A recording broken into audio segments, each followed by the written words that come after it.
Welcome to the U.S. Department of State.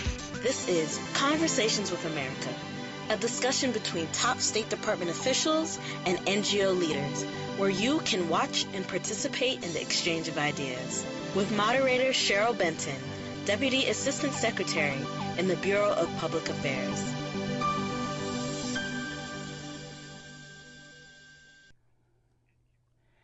Hello, I'm Cheryl Benton, Deputy Assistant Secretary in the Bureau of Public Affairs, and I'd like to welcome you to Conversations with America.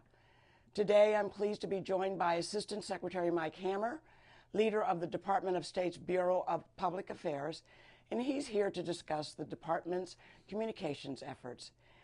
And just an added note, he's also my boss. We've received questions and comments on today's topics from around the world through our blog DipNote and on Twitter, and we have selected several for this broadcast. When Secretary of State John Kerry was sworn into office this year, he delivered his first speech to a domestic audience at the University of Virginia in Charlottesville. During his address, he stated, "There is no longer anything foreign about foreign policy. More than ever before, the decisions that we make from the safety of our shores don't just ripple outward. They also create a current right here in America. Engaging the American public to advance the department's work at home and abroad is a top priority for the Secretary, and the department's Bureau of Public Affairs is charged with accomplishing that mission." I'd like to turn to Mike now and ask him if he could start us off by just talking a little bit about your role as Assistant Secretary and what exactly that entails. Well, thank you very much, Cheryl. It's a pleasure to be with you this afternoon and to have an opportunity to have a good discussion on the work that we do here in public affairs. First and foremost, people need to sort of understand our mission, which is to communicate timely and accurate information to the American people and the world about America's foreign policy. Exactly. And so my job and our job together here, not only with the Bureau, but also starting from the Secretary on down, is to engage and to have opportunities to explain what it is that we're doing internationally, why it matters to them. As you pointed out, Secretary Kerry in his first big address went to UVA to tell the American people and remind them that in fact what we do in terms of the State Department and our work to promote foreign policy affects them back home, whether we're trying to push for the creation of more jobs and open business opportunities for our American businesses overseas, whether we're serving American citizens who travel, whether we are looking to make treaties that maybe improve the environment around the world or reduce weapons of mass destruction. We are interested in creating a more peaceful and stable world, and the United States is a world leader, and what we do in public affairs is make sure everybody hears about it, also to hear from them. It's great to be able to travel the country and talk to our youth and other citizens who want to be engaged and want to know how they too can contribute to advancing our interests around the world, because many people are engaged and want to see, in fact, that we succeed as a nation. And our primary goal is to advance America's interests and values. Exactly. So why is it so important to engage the public on the department's efforts? And I guess as a follow-up to that, what are just some of the benefits? Well, it's important because, you know, the American people deserve to know what it is that we're doing. The taxpayers deserve to know that we're spending their money wisely as we look to promote America's interests abroad. And we also feel that we have a very good story to tell, quite frankly, that doesn't always gets heard in terms of the work that we do, because the department's work is so diverse. I mean, we promote exchanges, students that come to the United States, we promote tourism, business, as I mentioned before. So there's a lot in it that people just don't really recognize. But when you get outside of Washington and you go and have these conversations with America, out in America, people are really interested. They want to know more. And in fact, many are interested in coming to serve at the Department of State because they see that our mission is one that they can relate to. And so, as Secretary Kerry said, foreign policy is no longer foreign. If we do our job well, and that's really critical, then it'll perhaps prevent, you know, deployment of our troops overseas, or even spending more money to bail out some foreign nation. So it's important that people know every day what it is that we're doing here to keep America safe and to advance our economic and other interests. So part of what you do is bridge that gap Well, as it relates to that. Yeah, absolutely. And frankly, what we see on the news oftentimes is where there's conflict or where there's crisis, and rightfully so. We need to be explaining what we're trying to do to end the slaughter in Syria and to advance peace in the Middle East, or what are we going to do about the concerns in North Korea, or what's happening with health issues and development in Africa, or our trade relationships within our own hemisphere, or expanding trade with Europe. We are involved all around the globe, and people tend to be interested, and we need to be out there talking about it, and that's what we do in the Bureau of Public Affairs. Right. We try to make linkages through sometimes, whether it's programs like this or virtually, getting people connected to hear what we have to say, or bringing in groups into the State Department, but also going to different towns around the country to make our case to why foreign policy matters to them. Very good. So what are some of the, better question, are there key differences in how we engage the domestic community versus the international community? Well, that's a good question, because clearly they are different audiences. We, as we're talking to Americans, need to make sure that we connect with them in a way that they understand that the work that we're doing advances their interests. When we're speaking to a foreign audience, frankly, they may not see what we're doing as in their interest. And in fact, what we believe is that actually the kinds of policies that we promote, the kinds of values that we promote, are in international interest, ultimately are in the interest of these foreign communities. But we need to explain that. And frankly, oftentimes people may not agree with our policies, either here domestically or abroad, but we need to explain them. And as President Obama has asked, that we need to be transparent about what it is that we're doing. So we think our core mission is really quite important. Very good. So during your travels, both domestically and around the world, how do people generally perceive U.S. foreign policy? And in cases where you'd like to reshape public opinion, how is that handled? Well, it's difficult. And to generalize, you find that folks are interested in what America has to say. Everybody has an opinion. And as I said earlier, not everybody agrees with us. What we want to make sure is that it is we, the U.S. government, who is out there explaining our policies, and not that people get their information through foreign filters or whatever the broadcast might be. You may have the Chinese news agency Xinhua, or communicated through Al Jazeera, or the Russian news agency Tartas, and they may be getting their information that way. But if we're not out there as spokespeople explaining our policies, they may be misunderstood. Again, we don't expect everybody to agree with us, and in fact, we have 6 regional hubs that the Bureau of Public Affairs has internationally to communicate to those audiences in language so that they can understand what our policies are. So we amplify what the President says, what Secretary Kerry says, and we are very much out there. We need to be out there to shape the public opinion. But as you alluded to, it's sometimes difficult to change public opinion.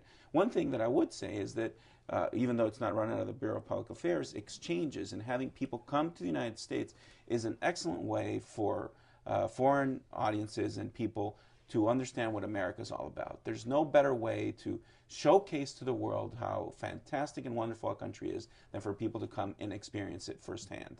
And that's really important. And also, when our students and youth and others go overseas, they take America with them, and how they represent themselves and how they talk about America makes an impression. So in a way, we're all can be goodwill ambassadors. And again, you don't always have to agree with every policy that comes out of the White House or the State Department. We're open democracy. We can debate these things. But overall, I think there's a real sense around the world that the United States is seeking to lead and lead in a direction that is good for everyone. Right, and when you tie that bow, when you educate America and you engage them so that they understand exactly what we're doing in the international communities. How does innovation play into the department's communication strategy? Well, thanks for asking. As you well know, Secretary Clinton, during her tenure, really pushed 21st century statecraft and innovation, challenging us to use digital platforms and be out there speaking to new and broader audiences, oftentimes younger audiences. And Secretary Kerry, coming in and starting in his tenure, has doubled down. Yeah. He is very enthusiastic about digital diplomacy. He has his own JK tweets, which he uses also to communicate things that he's engaged in, working on, things of interest. And so we feel that it's critically important that, again, we use every platform to connect with people. If they're not getting their news through conventional and traditional media, then we want to be using social media and other opportunities to project and explain our policies. Very good. So what is the biggest challenge that you personally face while trying to effectively communicate the department's priorities to the public? Well, I think the challenge is people are busy. Yeah. There's a lot of information out there. There's a lot of news. And so how can you get people to focus or pay attention to what we're saying and how to communicate in a way that they understand? There's no magic formula. Okay. We try to do our best doing programs like these and engaging as much as we can, sending people out to talk to communities, universities, and different interest groups that follow foreign policy, World Affairs Councils, for example. That's a way to be making our case and to be talking about it. But whether at the end of the day people will want to tune in, well, that's the challenge that we face in a world where everybody's busy and looking at so many other issues going on in their lives. Yeah, exactly. So I wanted to go to our questions that we've received from DipNote, from our blog, and also from Twitter. Our first set of questions comes from DipNote and from Riza in Maryland. And she asks, what is the U.S. Department of State doing to engage young people in the United States and abroad to cultivate a positive impression of the United States? Well, thank you, Riza, for that question here in Maryland, where I live. Well, we do try to engage youth. We have a youth envoy that goes around the world talking about what we do and our engagement with youth. This is something that we've put a high priority on. Again, Secretary Clinton put a high focus on it. Secretary Kerry has continued that focus.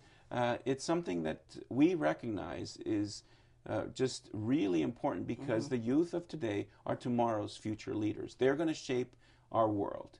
And we need to identify those folks and be in communicating with them, explaining U.S. policy, both at home and abroad. And so it is definitely a priority, and part of the use of social media is to connect with people.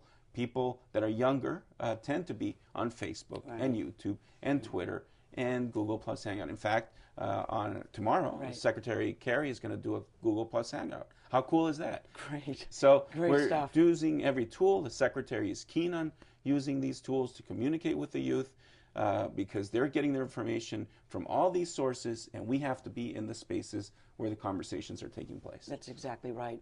Another question over our blog. This is from Liz in Washington, D.C., and she asks, building buy-in for foreign policy spending during what some call a budget crisis is very difficult. There are false claims that America spends 20% or more on foreign aid, for example, when in reality the U.S. spends less than 0.5%. So her question is, how do you work to dispel myths about the real cost of and the real impact of foreign spending? Well, Liz, we really appreciate the question here from the district, and you clearly are well informed because most of the American people do have a misperception that our size of the budget is much larger than it is when it's around 1% of the federal budget, as you pointed out. And it is our firm belief that actually spending that 1% on diplomacy and development, and if we do our diplomacy and development well, we will save over time a lot in terms of cost of blood and treasure if we don't have to deploy our troops. And so making that case, when I've traveled around the country, people are receptive to it. They inherently get it. But it's hard to quantify if we've avoided a conflict or a war through our diplomacy, or we've, through development, avoided a famine or a health crisis. You can't tell what it was that you prevented. So we need to be talking about it. But we also need to be constantly reforming. And so we need to be having the best approach possible. Our diplomacy is not just about government-to-government contacts. We need to be engaging overseas with as we mentioned, youth, NGOs, Right. making sure to promote the rights of women and girls, making sure we're involved with the business community, that we're talking to all important sectors of a society. Right, and I think just dealing people to people is really going to get us the most traction, or a lot of traction. So Eric in New Mexico asks, well, we generally think of foreign policy as being outside our national borders, when in fact, all policy is local, and thus one has to properly define the notion of foreign when trying to engage in common human understanding on the policy level. So my question to Mr. Hammer is, how do you put policy into plain speak rather than diplo speak? That's good, a new Eric. word. Coming from the land of enchantment. Right. Of course, it is important that we talk in ways that people understand this. Yeah. And that's hard because we get caught up in our world and our foreign policy world. There are all these technical terms and treaty terms and acronyms. Yeah. But you just need to, as you say, have simple speak. And when you go out and talk to folks, make sure you're understood. And if not, also tell them, hey, if you don't get what I'm saying, ask me, stop me, interrupt me. I want to be clear. But it is important that people understand what it is that we do. And I think the terms, we've become smarter about it, that people can understand if we're doing, for example, jobs diplomacy. They get, hey, the State Department is working to try to create jobs for America, Right. Promoting American business interests overseas. Right. If you talk about how we do digital engagement, people get it. Oh, they're out there on the internet and trying to find ways to communicate. So how we speak does matter. Communicating effectively requires us to use language that is easily understood. And so we do think about it, and we do through our blog and through our other tweets and so forth, try to package information in a way that's attractive, that people will be interested in. I hope you go, for example, into our state.gov website and follow Flickr. Pictures are worth 1,000 words, right? Yeah. So to see Secretary Kerry or some of our other teams and people involved in promoting American interests, you can see them and visualize what they're doing. That's also a fun way, and that's don't have to use many words to do that. Exactly. Good. We have another question from Howard in Georgia. What is the State Department doing to assure young Muslims already in the United States and those about to arrive that are made to feel welcome and that their assimilation into the American culture is facilitated? Yeah. Well, Howard, I appreciate that question. It's very topical, particularly in today's environment. But I think that, Muslims around the world just need to see and experience what America is all about. We're a welcoming society. We're a tolerant society. We believe in freedom of religion, freedom of speech. And in fact, the grand majority of everybody who comes to America, regardless of religion, are welcomed and are able to enjoy our democracy much in the same way as everybody else. And so it's important to make sure that we really make it clear what the reality is and to do away with the misperception. So as you mentioned before, the people-to-people context are important. But I remember serving abroad and running into a young Muslim who came to the United States, and he was told, oh, don't go visit. It's really dangerous and you're not going to be treated well. He came and he had a wonderful time. And he was gushing about it. And that's the experience overwhelmingly that Muslims or any other religious group or ethnic group coming to America is going to experience. We have a wonderful country, and as long as we make sure that in issuing our visas, we do it in a way to ensure our security, which is a responsibility of the Department of State, that those people come, have a great time, talk to our families, our friends, our people, and then go back home, and then they can relate the positive experience that they've had. Exactly. So Sydney in Michigan has sent us in a question, and Sydney asked, why can't we develop public-private partnerships with collaborators in less developed countries?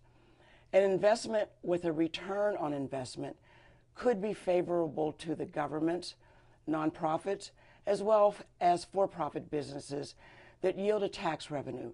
A fair profit can expand a means to expand, can provide a means to expand. No, absolutely. That's a good question coming from Michigan. It's indeed part of the work that we do at the State Department. We do try to promote global partnerships, private, public. because you can leverage, private investment and their contacts and their resources to get more return for the money.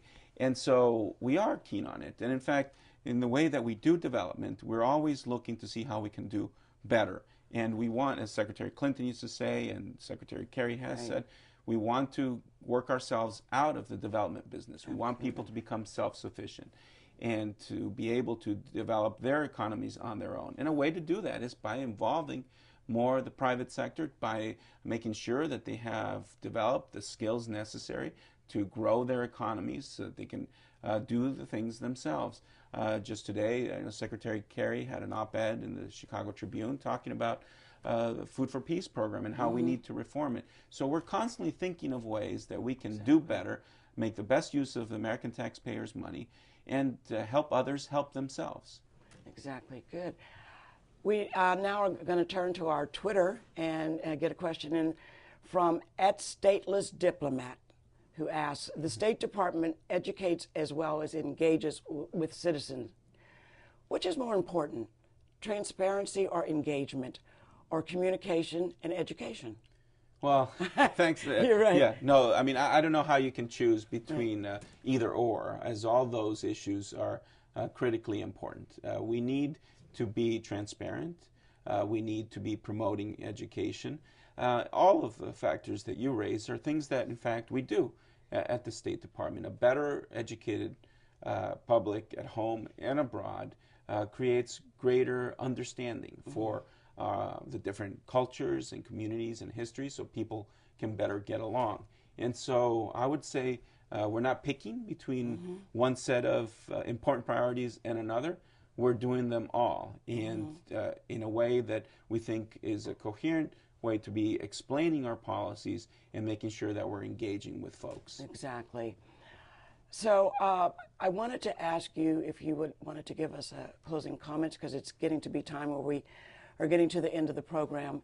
And of course, it's one thing I don't like is ending this program, especially when we have a terrific guest like you. And I would like to know if you'd give us some closing comments, Mike. Well, Cheryl, I would only say that it's so important that people understand and take an interest in our foreign policy, because ultimately it does affect them at home. How we promote America's interests is something that everybody should be thinking about, that perhaps they don't always think about, but when they go overseas, they're representing America, and they're leaving a piece of America with the people that they're interacting with. So we think we have an important mission here with the Bureau of Public Affairs serving America. We want you to be a part of that effort. We want to also be accessible to you. So it's whether you tune into programs like these with Conversations with America, or if you follow us on Twitter or look at our blog. I think it's important that we be hearing from you, that we have this ongoing conversation, and that we do everything that we can, again, to educate ourselves and to think of ways that we can continue to advance the goals and interests of our great country. So thank you very much. It's been a pleasure being here with you, Cheryl, and spending some time talking about these issues, which I hope will resonate with our audience. And I hope that it will also attract tomorrow's youth to, at some point, consider the civil service, the foreign service, working here at the State Department or our embassies abroad, or just in government or serving their own communities. Exactly. It's what we're all about. It's public service. Great. Well, thank you so very much, Mike. Mike joins us here today, and he's a career Foreign Service officer, and we just really appreciate your insight and your knowledge about what is going on around the world in communications and getting our foreign policy priorities out there. And I'd also like to thank our viewers for joining today, and also those who have sent in questions over DipNote and Twitter.